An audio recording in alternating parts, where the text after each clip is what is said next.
Hi 242. So this is going to be our second video. This is the video to watch for class for tomorrow, which would be Thursday.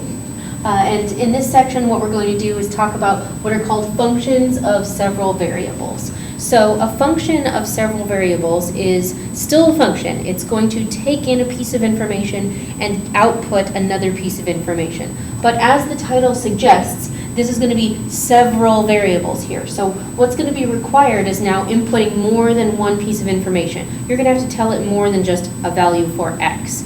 So let's motivate a little bit why we might actually care about this. There are lots of applications in the real world, right, and even in specifically business and economics, where you need to know more than one piece of information to give a corresponding value for some quantity. For example, if you wanted to know the cost to produce some sort of product, there are lots of variables or factors that go into determining how much it costs to manufacture that product. You need to know how much there is in terms of labor costs and renting a space and materials and assembly and insurance and energy costs and shipping and marketing and lots of other things. So all of those variables are necessary. You have to know values of those variables in order to tell a corresponding value for total cost, right? So that's a specific example of how a function of several variables might be useful. So let's start out by first considering what a function of several variables would look like. Let's do a definition. So we'll say an equation of the form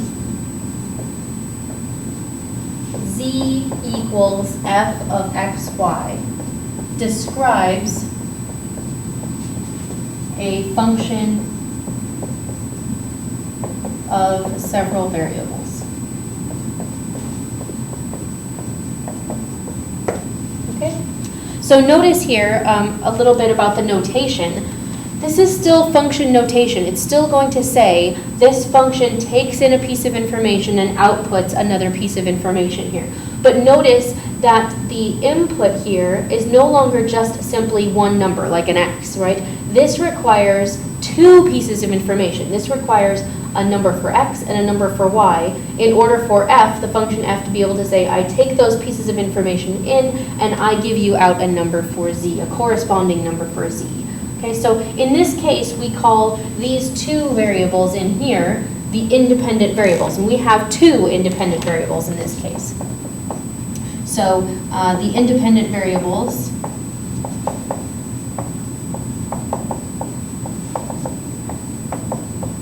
are x and y, and they are an ordered pair, right? So our independent variables here can be written as an ordered pair.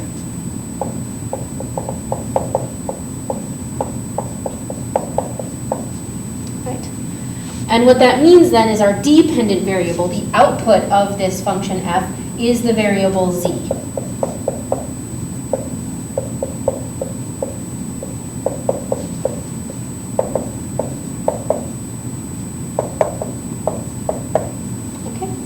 So again, we have two independent variables and one dependent variable here, right? We could have more than two independent variables. We could have f of x, y, r, s, t, w, q equals z, right? So you can have as many independent variables as you like, and that's why we call it an equation of several variables, because I could have said a function of two variables here because there's two independent variables. But I can have more. I can have as many as I want, as many independent variables as are necessary. All right. So the domain is an important thing to consider here with functions. Of course, we need to know what we're allowed to plug in, right? So the domain of a function of this form is just going to be what? All of the ordered pairs that you're allowed to plug in, right? All of the values of x and y together that are able to produce a corresponding value of z, right? So that would be the domain, the set of all the ordered pairs x, y. And the range is just going to be what? The collection of all the outputs of the function f, right? Just as it always was before.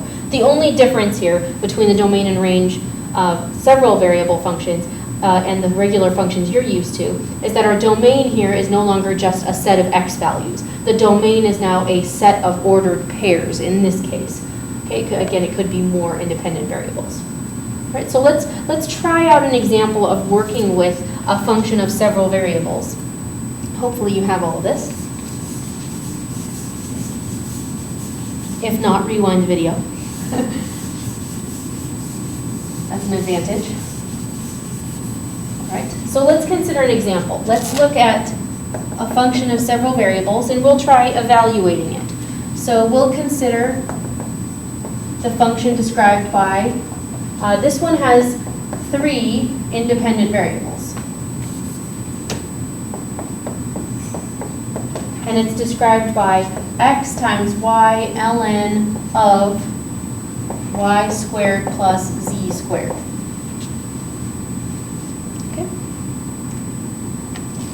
So again, notice that this function says that in order to tell you an output value, you would need to give it a value for x, y, and z. Once you've done that, then it would work here. You would replace whatever x is here with x, whatever y is with y, and z where z is. It would work and then spit out a number for you. Okay? So let's just see how that would work. Let's calculate a value, an output value here. So let's see. Let's compute f of 1, 2, 3. Let's just keep it simple. Again, remember, this is asking you to do what? What is the value of the function f when your input is, in this case, an ordered triplet, right? 3 pieces of information, when the pieces of information are 1, 2, 3. What's important is that just like with ordered pairs, when you're working with ordered pairs, order matters, right? So when I write x, y, z, and then I say plug in 1, 2, 3, that really means that x is 1, y is 2, and z is 3. The order is retained here. So when we do that, all I need to do is, in the name of the function, replace the variables with their given value. X is 1, y is 2, ln of y squared is what? X, y is 2, so 2 squared, plus z is 3, so they're 3 squared. Okay, and let's see if we could just simplify a little bit. 2 ln of, let's see, this is 2 squared is 4, plus 9 is 13. So this is, of course, this is a number, right? Don't forget, ln of 13, that's just a number, okay? So what this is saying is that for the input of the ordered triplet 1, 2, 3, when x is 1, y is 2, and z is 3, the output of this function is, whatever the number is, 2 ln 13. Okay? Good. So for part B, let's do the following. Let's ask ourselves, what would be the domain of f? What is the domain of this function? Well, let's see about where we might have some trouble spots. I notice here that in the definition for the function f, I have x times y. Well, there's nothing really I need to be too concerned about there. You can plug in any 2 numbers you want there. There's not going to be any restriction on the variables because of that product here in the beginning. But what about the natural logarithm right here? Remember that the domain of the natural logarithm is what? Only positive values, right? So this entire value here, this y squared plus z squared, that's got to be positive, right? So we can simply write the domain of this function to say what? This expression in here must be positive, right? So we must say something like this. We can say the domain is what? All ordered triplets. So, and we can say all ordered triplets x, y, z, so that the input here, y squared plus z squared, must be positive. Okay? And I didn't put equal to 0 because remember that ln cannot take in a 0. Okay, so it has to be strictly positive, meaning strictly greater than 0. All right? Okay, well, let's try an example with an application in business. Let's see how we can actually consider this idea of multiple pieces of information being needed for example, to calculate cost or revenue or profit or any of those things. So let's consider the following example. Let's consider a company who sells two different products. Let's say they sell product A and product B.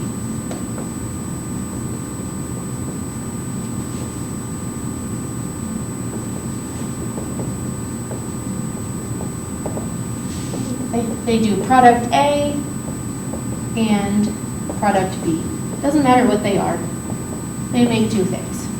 Okay, good. Let's say that they were able to figure out that there are demand equations representing the demand for each of these two products, right? So let's say we have the following pieces of information. So we have demand equations as follows. So we have P equals 220 minus 6x plus y, and we have Q equals 300 plus 3x minus 10y. And let me tell you what the variables represent here, because otherwise this is totally meaningless without letting you know what the variables are. Okay? So we'll say where P is price of product A, Q is the price of product B, and let's see, X and Y are going to be demands for the two products individually. So X is demand for product A, and Y, hopefully you can see this still, yep, Y is demand for product B. Okay, so what each of these two equations say is something about knowing the demand for each of the two products will help determine the price point of each product, right? So knowing demand of product A and product B can tell you how to price product A. Knowing the demand of products A and B will tell you how to price product B, right?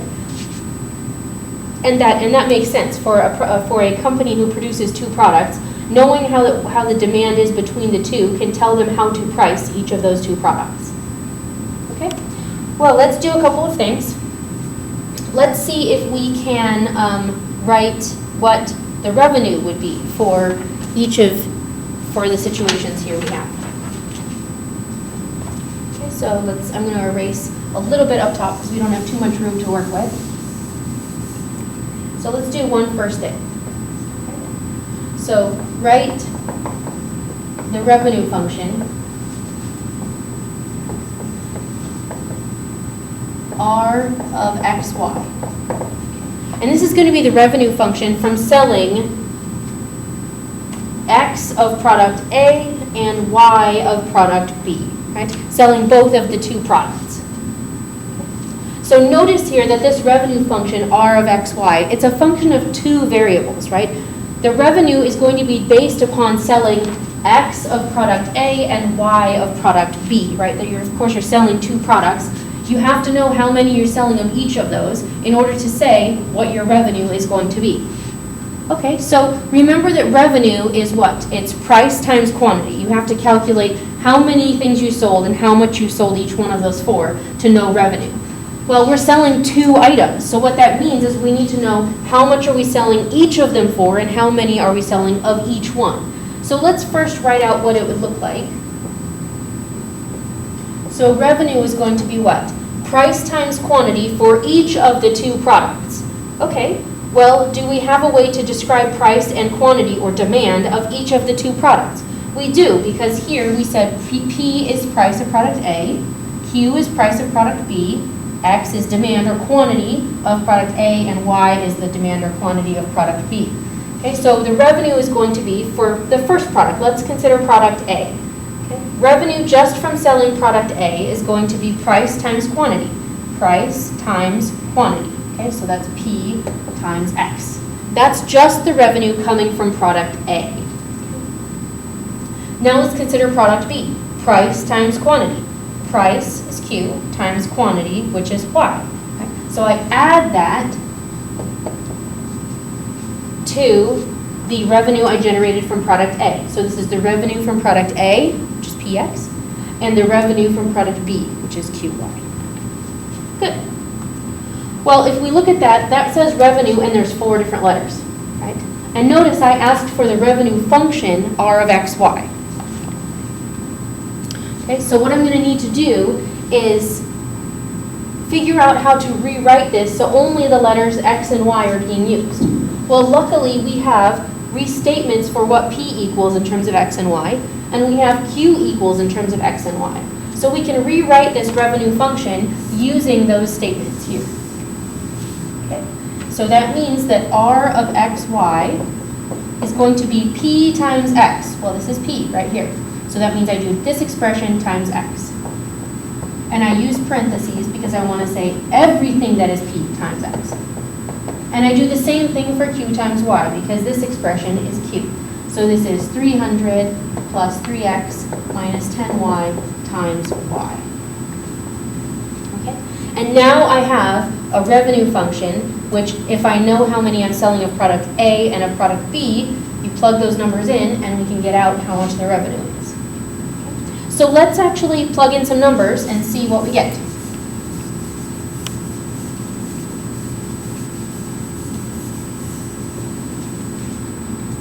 So let's say that your company says, we sold 20 of product A and 10 of product B.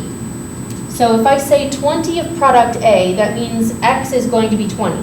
Because X, remember, was the demand for product A. So if X equals 20, meaning 20 of product A, and Y, let's say that they said that they sold 10 of product B.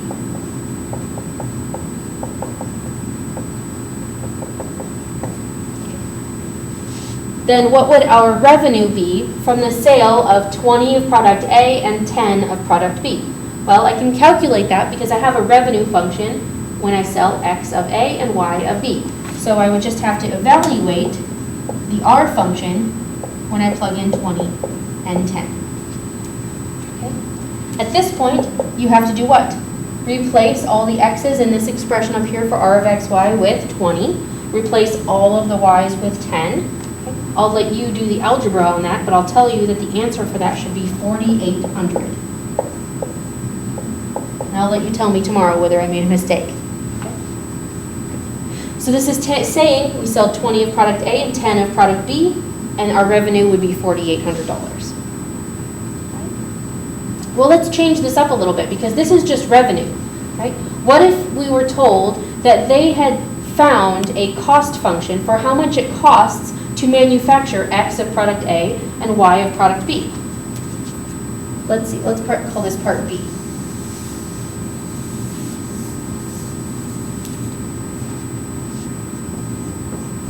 So if we know a cost function, we'll call it C for cost, of XY, right? The cost to produce X items of product A and Y items of product B. Let's say they found that out. Let's see, what did they figure out it was? They found out it was 40X plus 80Y plus 1,000. And you can interpret what this cost equation is actually saying, right? Look, it says the cost to produce X of product A and Y of product B is what? Well, every unit of X costs $40. Every unit of Y costs $80. And there is a fixed cost of $1,000, right? So we've got a fixed cost and then a unit cost for each one of the product A and B. Right? Okay, so let's say we have this cost function here. Let's see if we can write profit. How do we write profit?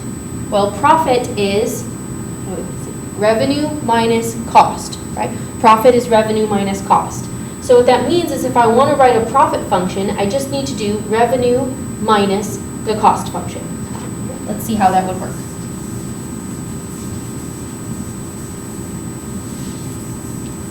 Okay.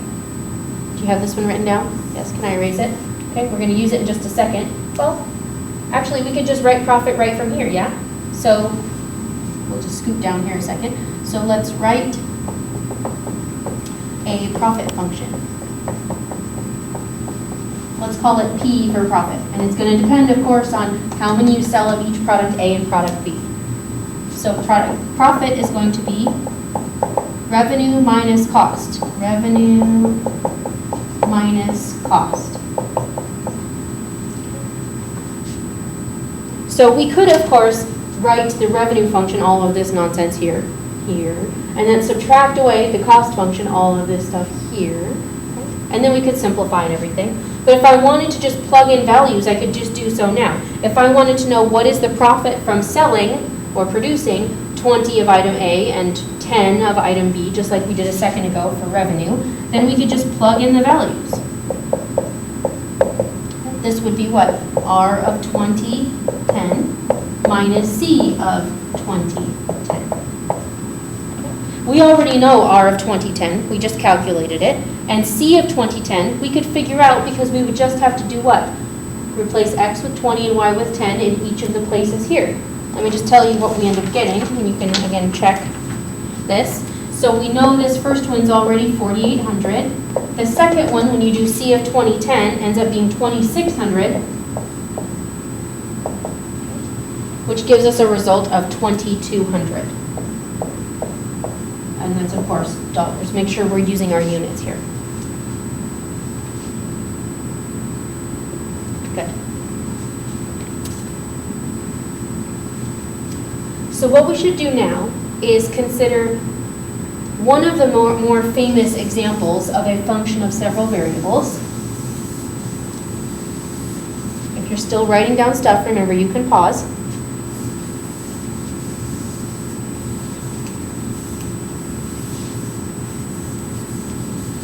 One of the most famous functions of several variables in the field of economics is what's called the Cobb-Douglas production function. Cobb-Douglas production function. This is a really important function because it was a real landmark moment in the field of economics. It really revolutionized how economists, that's the word, economists considered macroeconomics, right? So it changed the field of macroeconomics significantly, and also it was the first function where they considered it theoretically and then tested it in the field and allowed professionals in the field to comment on it and decide whether they thought it was a good model or not to use in the field. Right? So the Cobb-Douglas production function is always a function of a certain form, right? It always looks something like this. It's a function of two variables. You have a constant out front, and then you have powers of the two variables. And we'll say where K, M, and N are, we'll just call them positive constants.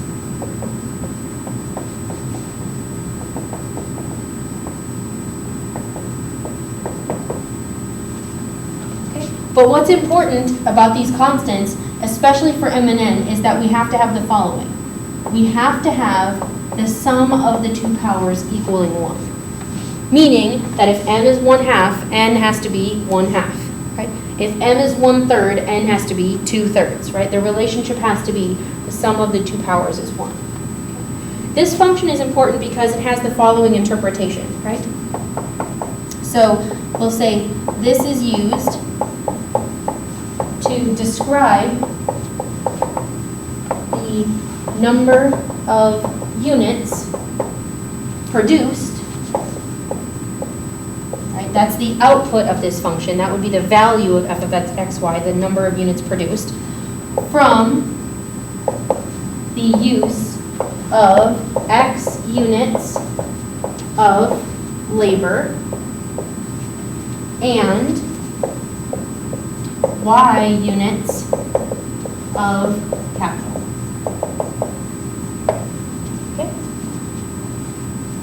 So for example, if you knew that you used 3,000 units of labor and 2,000 units of capital, you could plug in those values here and then correspondingly get an output value.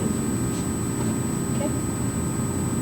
We'll do a specific example tomorrow of considering a Cobb-Douglas production function, but what's important is to recognize the form, right? We always have k times x to the m, y to the n, right? So we have to have, this is a product here, of course, right? Good. All right.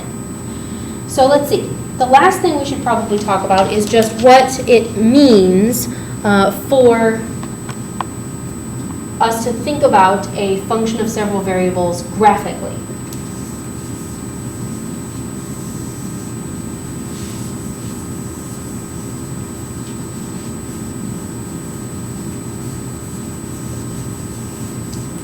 Because a function of several variables takes in more than one piece of information, we have to think about its domain differently, right, as a set of ordered pairs, for example.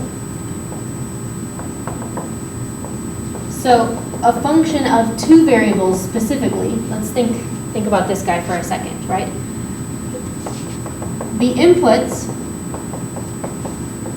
are ordered pairs